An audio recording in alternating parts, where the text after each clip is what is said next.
Hey, good morning. Yes, it is. It's Sunday, April 28th, and yes, we're back at the shop to do our morning video. I started doing it at the house, but the dogs were getting unruly. So I said, well, let me come down here where it's quieter.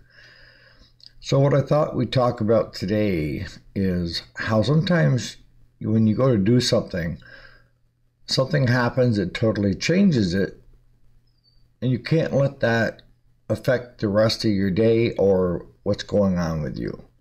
If you don't understand that, stay tuned.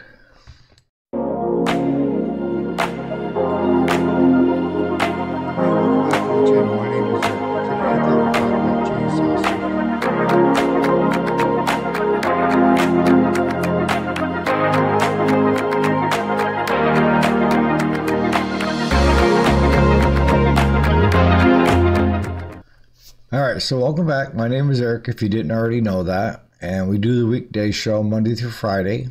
And then on the weekends, I kind of go off topic a little bit from small engine repair to try to do things to make us more well-rounded as a better individual, per se. So what am I talking about when it comes to things come up that change what you're trying to do and how it can affect you in the rest of the day? Case in point, yesterday Claude and I, we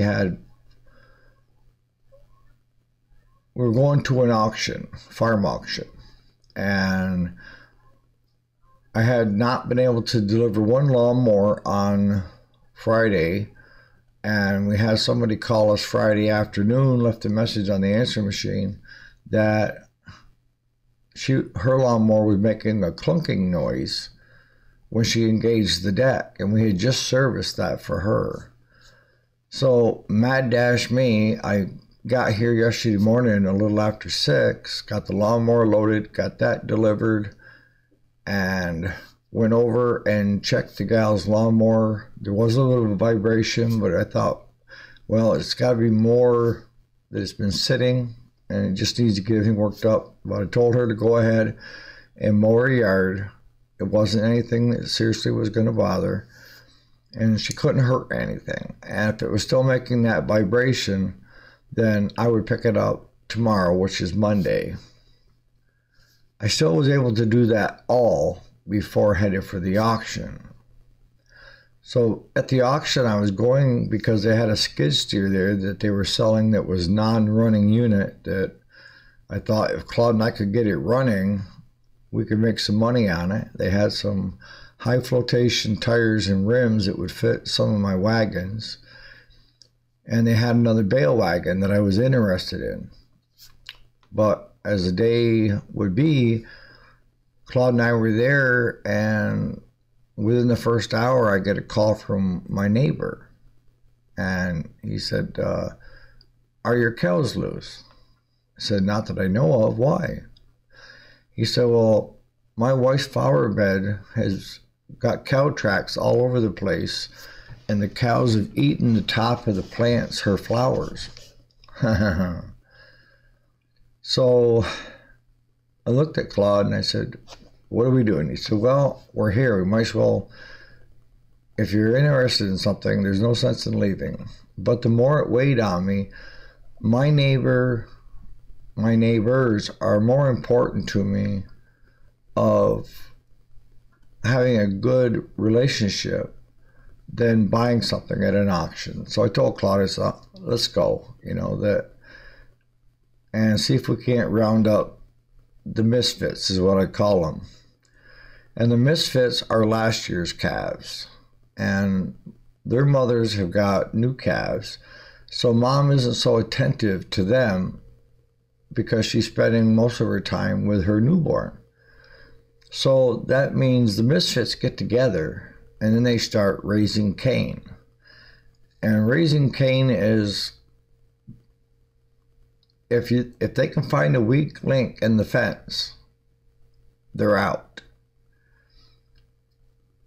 And not only were they out, but 3/4 of my herd, all the mama cows, were across from my house, up next to the feeder and the hay wagons or the hay round bales were with their babies.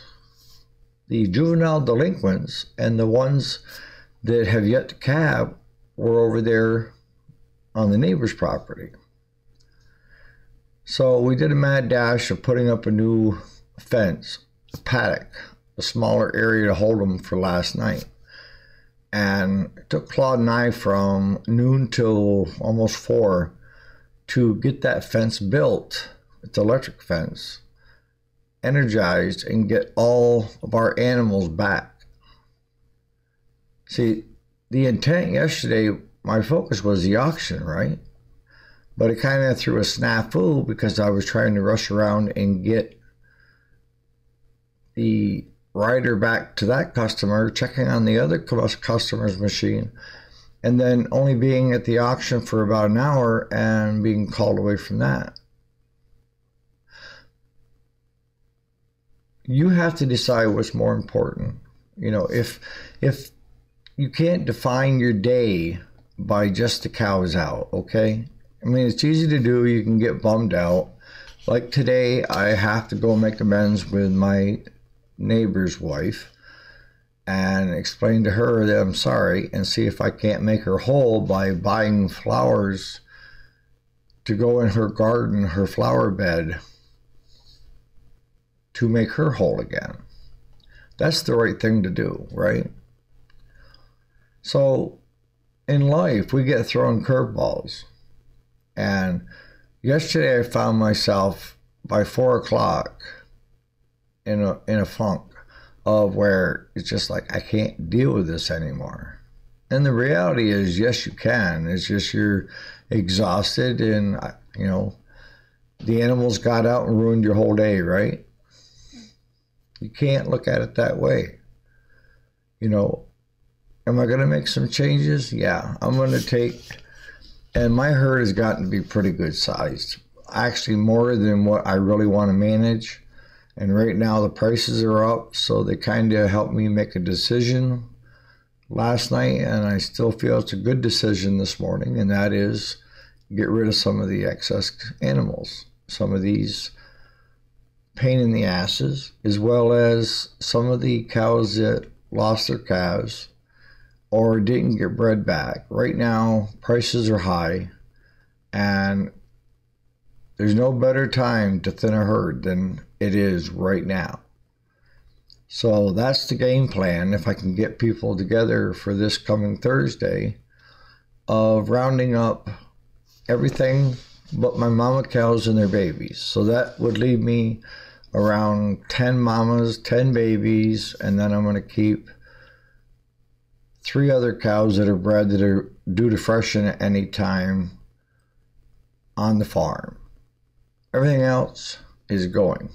Right now, calves, you know, I've got one calf I'm going to ship with her mother because she's not the healthiest thing, but that calf will bring anywhere from $6 to $10 a pound. Bring more than what her mother will going across the scales. So that's why today's topic is important, because, you know, yesterday morning I was overexcited because of you guys in the channel, of how well we've done in the last year.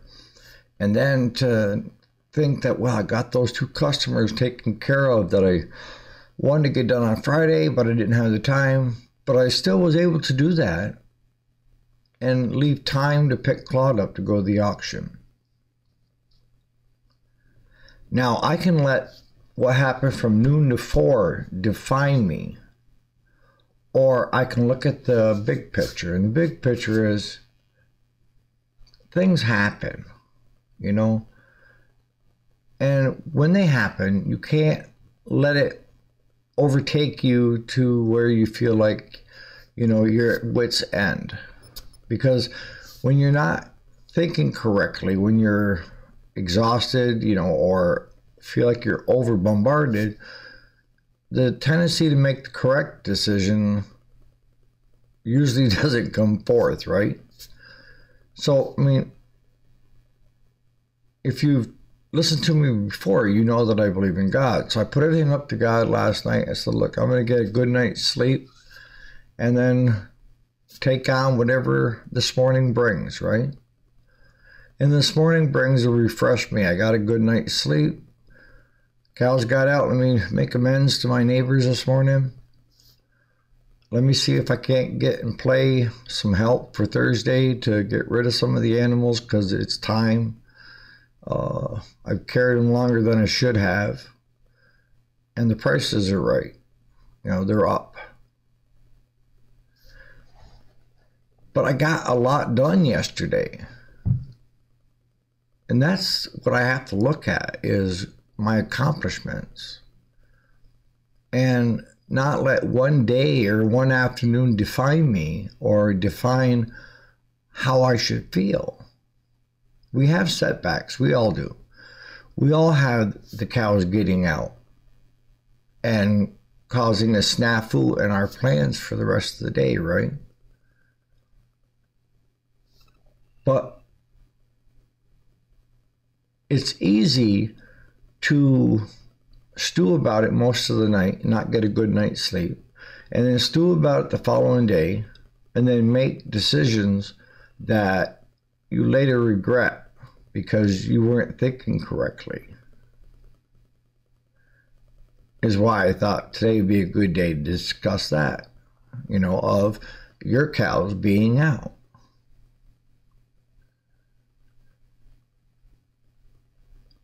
That 4-hour segment does not define me and what I have accomplished, because my first exhilaration was the accomplishment over the last year. There wasn't any day in particular. It was a full year, right? To get up to 2,000 subscribers. So why should I let 4 hours define failure on everything else? You can't, right? It's easy to do, but you can't do that. You know, that's not logical. You have to kind of set it aside and say, you know what? I had a bad 4 hours, all right? But during that 4 hours, I accomplished a lot. I got a whole new section of fence up where it's hot. Claude got shocked. I got shocked. And it was hot. Not purposely, but we ended up touching wires we shouldn't have. But you need to have something in place that says to you, when you do have the cows out, that this is not going to define me. I can, you know, things happen in life, deal with it, make people whole that you can, and understand that it was just a segment of part of a day. And don't let it ruin the rest of the week. And start that downhill spiral. I mean, that 4-hour segment could be, you know, you're at the shop and a customer gets pissed and upset and vocalizes it in a loud voice, and you can't join in and holler back at them. That just makes things worse.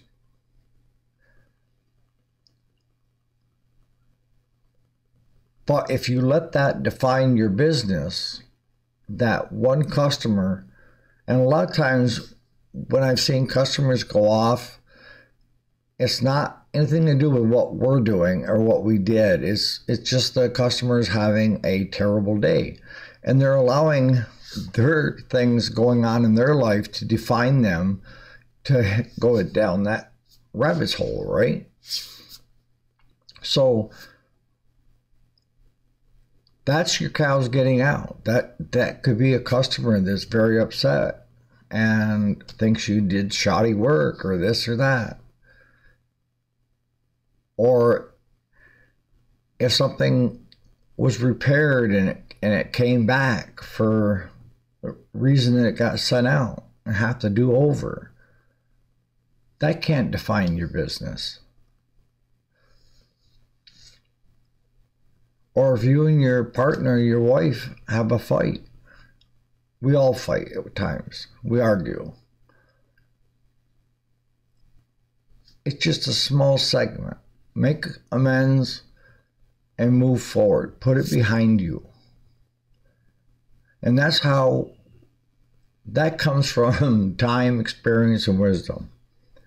You know, years ago, I used to let things bother me longer than it should have. Now, I'm like a water with a duck. Just let it go. Change what you can change. Make amends where you can make amends. And keep going forward. You cannot let a segment of time define you as a whole. I know it's easy to do when you get into it, and I know most of you, especially since the bulk of my audience on the channel is above 50, you've had it done numerous times where it kind of sends you into a funk, you know, of I've had enough. I can't take anymore, right? So on that note, you guys have a great Sunday. You know, I thought it'd be a good way to for an example of with the cows, you know, because it did kind of ruin my day, but today is another day. And today I will make amends, and today is going to be a better day than it was yesterday. And Tuesday there's an auction, so maybe Tuesday we can go to that one and stay for a while. I did get a hamburger at the auction yesterday, by the way. So on that note, you guys have a great Sunday, and we'll catch you here bright and early Monday morning.